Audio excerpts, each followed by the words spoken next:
Hi, everybody. Welcome to another edition of Calling All Devs, our weekly Q&A series where I take questions live from you, the Star Citizen. I said live. This is not live. It's pre-tape. The Star Citizen backer and then post them directly to developers, usually on Skype. It's live when I do it, not when you watch it.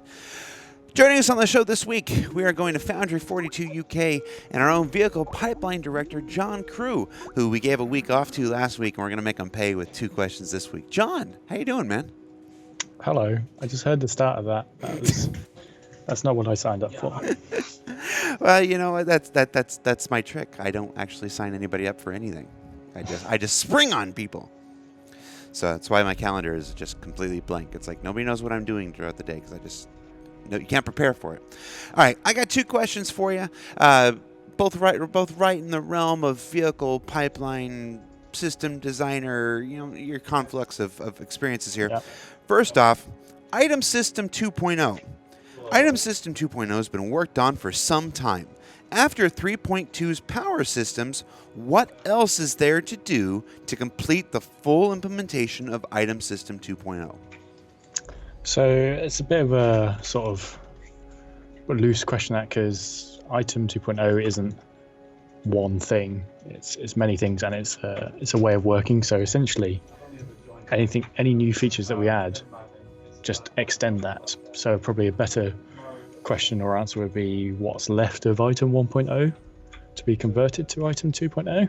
Right. Or what announced things for Item 2.0 is still in the pipeline. So in terms of what's left from 1.0, thrusters, they're the big thing left that are being worked on at the moment. And then we have things like countermeasures and missiles. 3.2 actually had some of the next big changes, like all the weapons were changed over to Item 2.0. So that was a big, sort of colossal amount of work to get that over. And yes, we started doing the power stuff. So that was the start of there. The power work also included heat work, which is less obvious than the power side, but it is there. And that in turn starts working on the degradation and the wear, which is in-game and working already. And the next steps are the negative effects of degradation, so items misfiring and causing calamity when you stress them out too much. So that's what we're working on at the moment. So when that's done, you're going to have a much more complete feature set for ship items. And that would probably be a good state to say the Item 2.0 for ship items is done. But like I said, everything uses it, so it's always ongoing. Yep. And you made a good point. It's Item 2.0 is, like I said, it's a collection of features. There may be something down the line like, okay, we need to add this because of this gameplay, whatever, that gets rolled into that. But for what's left of 1.0, it's just thrusters. What else? What did I miss? Thrusters, missiles, and countermeasures, and there's a few like one-off used things kicking around. But the vast bulk of things have been converted over now with 3.2. Awesome. All right, your next question is kind of an extension of that, I suppose. Quantum travel. Backers have noticed that different ships quantum travel at different speeds. Now, of course, we all expect their sub-light, their regular in-flight speed to be different. But backers have noticed that quantum travel is different. Why is that, and what determines the speed between which ships? Like, why do some ships go faster than others? So the speeds and accelerations are all controlled by the size of the quantum drive item that's on the ship. So a size 1 drive in a ship behaves differently to a size 2 item. And we did that to sort of make the ships work together. If everything moves at the same time, then it's sort of everything comes out in one instantaneous blob of stuff, whereas you don't get that nice as everything comes in waves. Because we have the linking and group system now, it's all putting you together in a group, but it's sort of, you don't get as much impact when everyone's out at the same time. You all look around at the same time, you're all there, versus like the traditional sci-fi. You have that extended duration of ships popping in. You know, you want that arrival at the second Death Star from Return of the Jedi. Yeah. And at the moment, the bigger the drive, the faster you go, and the more acceleration you have. But it takes longer to spool up, and it takes longer to cool down after using it. So these big ships, if you're in a group of mixed sizes, those small ships are going to ping off first. Then the medium-sized ships, then the big ships finally got their engines going, and poof, off they go. And depending on the length of the travel, it could be that same order they come out, or on a really long one, the big ships are probably going to start overtaking the smaller ones. Like, we've seen lots of cool in-game group videos of multiple ships traveling together, and that's with them all the same size. But if you throw mixed size in there, you're going to see the big ships start to pull ahead. Past you. Yeah, and then when you get to the other end, they're all going to be there waiting, and all the fighters and escorts are going to come out. That's cool. So besides sizes, do the grades affect that as well? So within those size categories, the grades then plus or minus those values, they never cross over. But an A grade military quantum drive is going to be a higher top speed and acceleration than a D grade civilian one, for example. But then the cost and the maintenance outweigh that. So.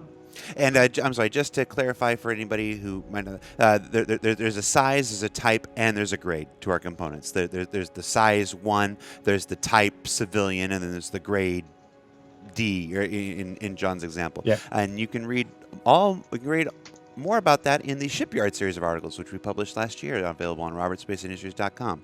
So 3 different stats for each ship component that will ultimately affect how it performs: size, type, and grade. So check that out. All right, John, that's it. I'll let you get back to work, man. No problem. All right then. Until next week. Until next week.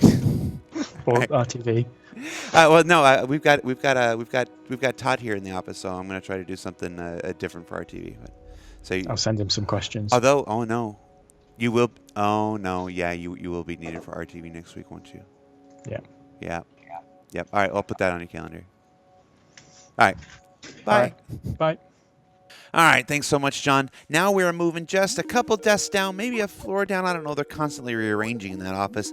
To Luke Presley, live designer for Star Citizen, the Persistent Universe out of Foundry 42 UK. Luke, how you doing, man? Hi, Jared. Doing well. Yep. I got 2 questions for you. We had 2 for John. We had 2 for you. It's a show of twofers here. Some interesting ones, I think. One. Well, one of those we talked about last week. Yeah. Okay. They're just stacking up now, aren't they? Because I couldn't answer last week because it's a difficult question, and I had to go away. I could not think of the answer off the top of my head. I had to go away and do some thinking, do some asking around. But yeah, you want to hit me with it again? I'll try and do better this time. All right. That question was, can we get a no respawn Arena Commander game mode without power-ups? Kind of like a hardcore mode, if you will. The disparity between PU combat and Arena Commander combat has been a long-running trope, and it seems to me most players would favor more synchronism.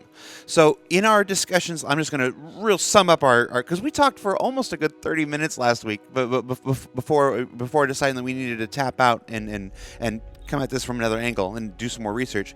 But basically, they're looking for a PU simulator. We think they're looking for a PU simulator inside Arena Commander. Basically, something where you can jump in. There's no power-ups. There's no ammo replenishments. There's no health packs, and it's just you and other ships, and you can just go at it in Arena Commander the same way that you would in the Persistent Universe. Now, on the surface, that seems like an easy thing, but as we were discussing it and as we were diving into it, it wasn't. So tell us about this. Okay. I mean, these guys might be happy to hear that the power-ups have been taken out of Arena Commander, apart from like the swarm modes that obviously you have to keep being able to repair, and that it's a war of attrition, right? The swarm modes, but the pickups have gone from Arena Commander now anyway. So. First, I had to go away and I thought it was a really easy game mode to do, like technically easy to do. I went away and asked around, and the game code side of it is fairly simple. You would just, when you die, you get booted out back to the main, the front end. And then, like, the UI side of it is fairly straightforward. The resources for UI are so squeezed right now that anything is like a nightmare to get. So, like, but they seem to be quite reasonable. If we were to say just replace Battle Royale, and make it a real Battle Royale kind of thing, then we wouldn't have to do much on the back end. Because the game mode, a game mode exists in that place, so it shouldn't be too difficult. And I get but the complexity then came, like, okay, we might be able to do this quite quickly and easily, but should we? Like, does the game mode make sense at the point in the game, like, development we're at? When the numbers of people playing AC right now, like, are quite low, and can fall off quite considerably towards the we have the release and the kind of taper off. Now, if you imagine that you're looking for a fair amount of players to go into these game modes to fight against each other, and then the moment you're dead, you'd want to get into another game quite quickly, and that also be full of players. That's quite difficult to do, like, right now, like, with the numbers that might be playing it. Like, if we just take the numbers that are playing Battle Royale right now, that would mean you'd be waiting for quite some time for maybe those people who are just playing that game mode, that game you were in, to come out of it.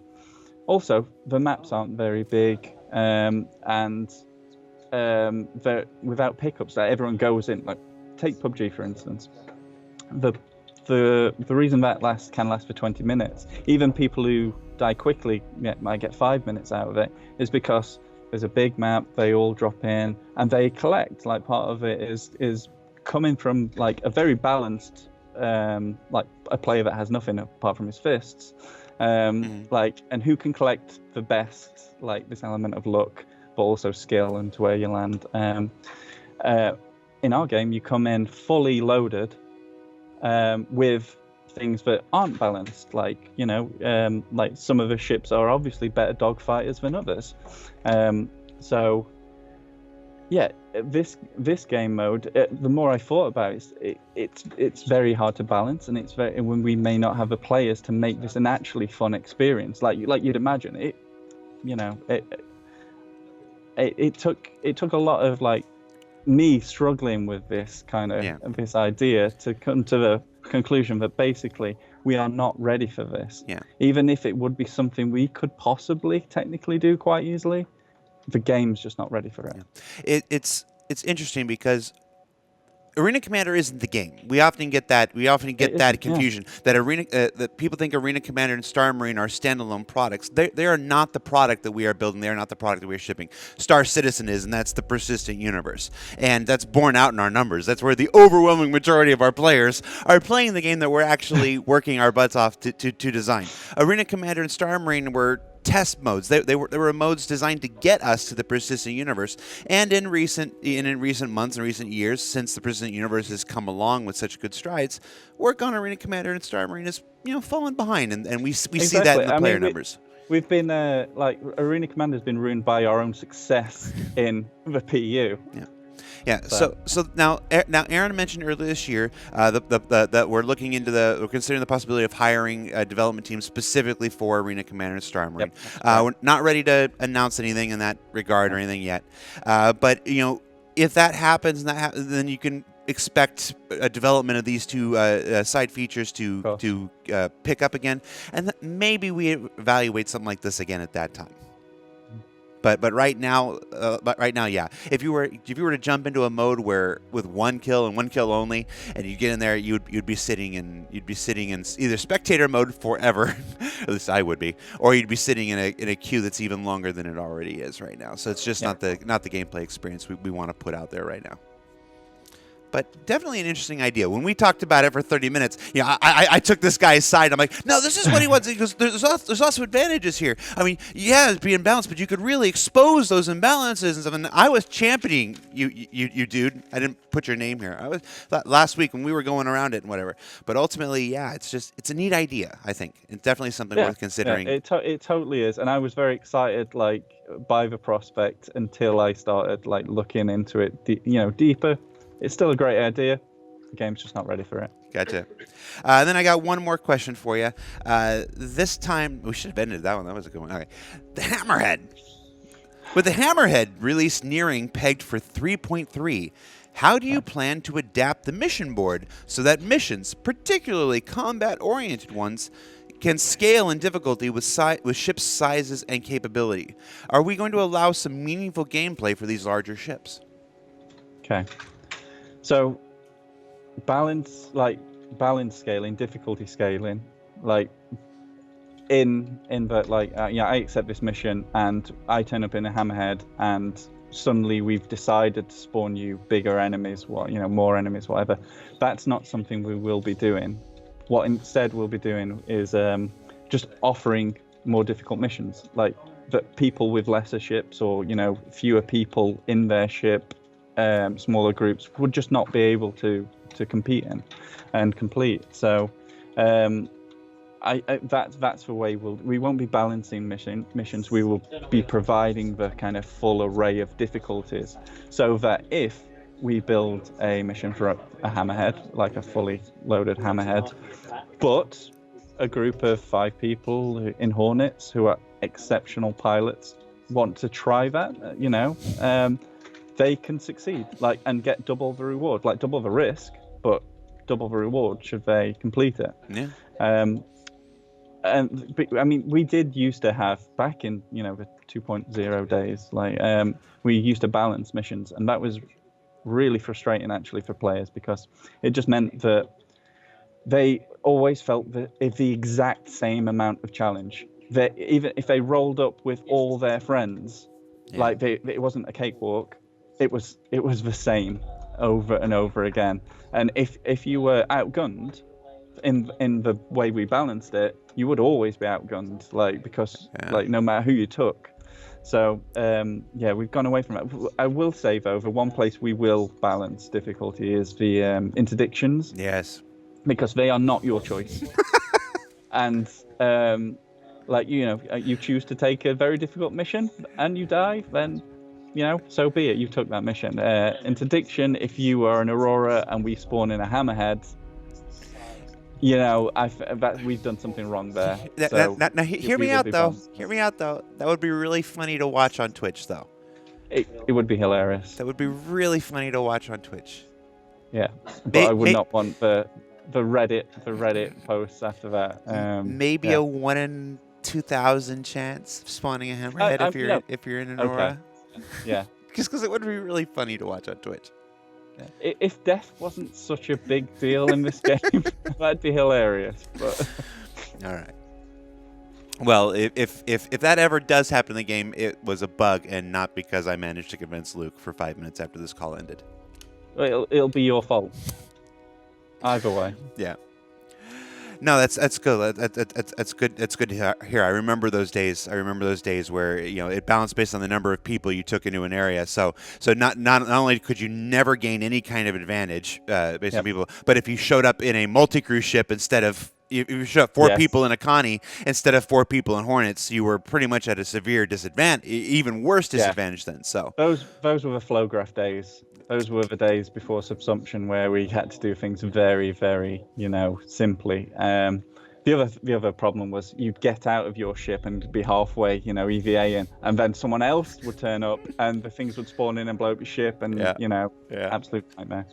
The perils of having a live environment in the middle of game development. Yep. All right, Luke, well, you did great. Thank you so much. I'll let you get back to work. Thank you. See ya. Bye. Well, that about wraps up this week's show. A special thanks to John Crew and Luke Presley for agreeing to be here on the show with us this week. Remember, you can submit your questions for consideration each and every week up on the thread, up on Spectrum, and of course, don't forget to vote. That's the two-pronged plan. You submit your questions, you vote on your questions, I take the questions to the developers, I get them asked. For Calling All Devs, I'm Content Manager for Global Video Production, Jared Huckabee. We'll see you next week, everybody.